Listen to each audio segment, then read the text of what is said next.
Hello students, आज हम पढ़ेंगे क्लास 8 का चैप्टर नंबर 11 मैथ्स मेंसुरेशन।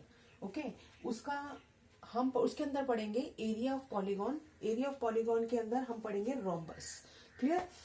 हमें फाइंड करना होगा कि जो रोम्बस होता है, रोम्बस के शेप के अंदर जो डायगोनल्स होते हैं, अगर आपको एक एरिया दिया हुआ है और एक डायगोनल दिया हुआ है तो हमें दूसरा डायगोनल कैसे फाइंड करना है। तो सबसे पहले हमें ये जानना जरूरी है कि जो रोम्बस की शेप होती है वो बेसिकली कैसी होती है। रोम्बस की शेप होती स्क्वायर फिगर में है, लेकिन वो जो है स्क्वायर ऐसे होता है, ठीक है, जिसकी सारी साइड्स इक्वल होती हैं। ओके, लेकिन जो ये स्ट्रेट लाइन होती है, इसके चारों एंगल जो होते हैं वो 90 डिग्री बनाते हैं, लेकिन रोम्बस के अंदर जो होता है, जो डायगोनल होता है वो 90 डिग्री बनाता है। पूरा जो साइड्स है, जैसे कि ए, बी, सी और डी है, वो 90 डिग्री नहीं बनाते हैं। सिर्फ जो इसके डायगोनल होते हैं, डायगोनल कौन से होते हैं? जो हमारा ए पॉइंट से जाके सी को मिलाता है और बी पॉइंट से जाके डी पॉइंट को मिलाता है। जिसके अंदर जो मिडिल पॉइंट होता है वो ओ हमने मान लिया, और जो इससे मिलते हुए जो एंगल है, जैसे कि ये वाला एंगल है, ये वाला एंगल है, या ये वाला एंगल है, या ये वाला एंगल है, ये कितने डिग्री का होगा? हमारा 90 डिग्री का होगा, इसीलिए इसको डायगोनल बोला गया है। अब ये जो ए सी है, ए सी मीन्स डायगोनल, हम ए सी को डायगोनल 1 मान लेते हैं। ओके, क्योंकि इसके अंदर 2 डायगोनल्स हैं, इसलिए बी डी को हम डायगोनल 2 मान लेते हैं, मतलब कि D2 मान लेते हैं। क्लियर? तो अब हमें ये क्वेश्चन में दिया हुआ है कि the area of a rhombus. Rhombus का जो एरिया है, मतलब कि जो इसका इनर पार्ट है, जो अंदर का इंटरनल पार्ट है, वो उसका जो एरिया है वो कितना है? 240 सेंटीमीटर स्क्वायर। उसमें से and one of the diagonals, इन दोनों डायगोनल्स में से एक जो डायगोनल है वो कितने सेंटीमीटर का है? 16 सेंटीमीटर का है। तो हमें फाइंड द अदर डायगोनल, तो हमें दूसरा डायगोनल फाइंड करना है। तो हम उसको दूसरा डायगोनल कैसे फाइंड करेंगे? देखिए, सबसे पहले हमें पता होना चाहिए कि जो हमारी लेंथ है, length of the first diagonal, मैंने डी लिख दिया है शॉर्ट फॉर्म में, थोड़ा स्पेस कम है इसलिए, ठीक है। D1 कितना है?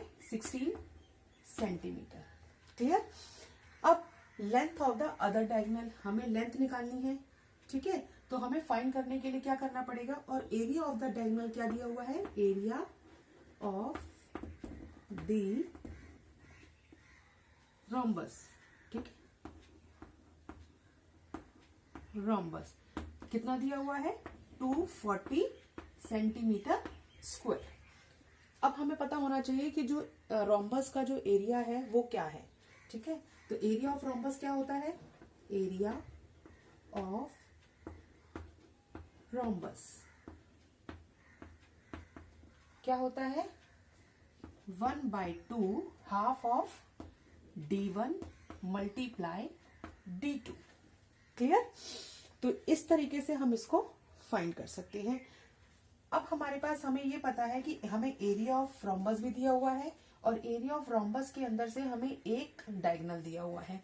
तो हम इसकी हेल्प से हम D2 निकाल सकते हैं, मतलब कि सेकंड डायगोनल निकाल सकते हैं।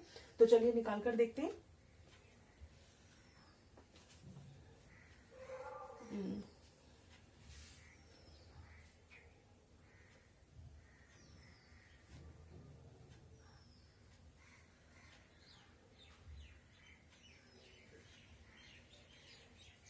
यहां कर देती हूँ, मैं इसको फिगर को रब कर रही हूँ।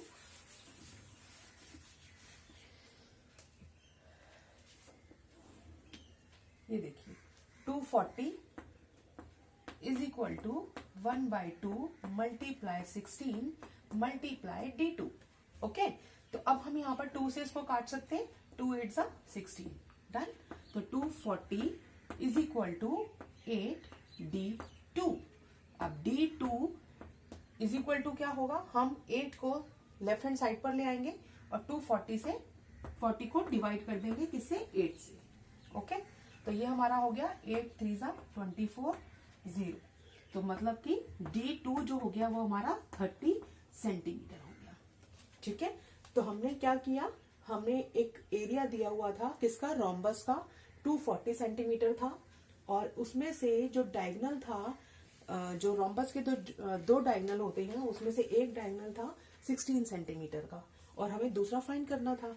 तो अब हमने क्या किया कि हमने एक बताया कि लेंथ जो है एक डायगनल की 16 सेंटीमीटर है, और उसका जो एरिया है वो 240 सेंटीमीटर स्क्वायर है। तो हमने क्या किया, फॉर्मूला लगाया। फॉर्मूला क्या था उसका, रोम्बस, एरिया ऑफ रोम्बस का 1/2 d1 मल्टीप्लाई d2। ठीक है, तो जो एरिया है वो कितना था 240, और 1/2 मल्टीप्लाई 16 मल्टीप्लाई d2, जो 16 था वो क्या है, d1 है। ओके, हमने इसको यहाँ पे कट किया, हमारे पास आ गया 8d2 इज इक्वल टू 240। तो d2 निकालने के लिए हमने क्या किया, 240 को 8 से डिवाइड किया। ये जो मल्टीप्लाई है यहाँ पर, ये मल्टीप्लाई है क्योंकि 8 मल्टीप्लाई d2, अगर यहाँ पर कुछ और होता तो हम मल्टीप्लाई करते ना, इसलिए यहाँ पर ऐसे लिखा है। तो 8 से हमने किसको डिवाइड किया, 240 से कट कर दिया, और कट करने के बाद हमें पता चला जो सेकंड डायगोनल है वो कितना है, 30 सेंटीमीटर है। इसीलिए जो रोम्बस होता है उसकी जो साइड्स होती है ना, जो ये साइड्स होती है ये 90 डिग्री नहीं होती है, सिर्फ डायगोनल के उसके 90 डिग्री होते हैं। ओके, इसलिए क्लियर। तो आई होप कि आपको ये जो एग्जाम्पल है ये क्लियर हुआ होगा।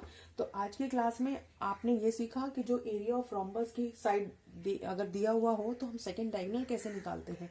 अब नेक्स्ट क्लास में हम इसकी एक्सरसाइज पढ़ेंगे और एक्सरसाइज को सॉल्व करेंगे। ठीक है, थैंक यू।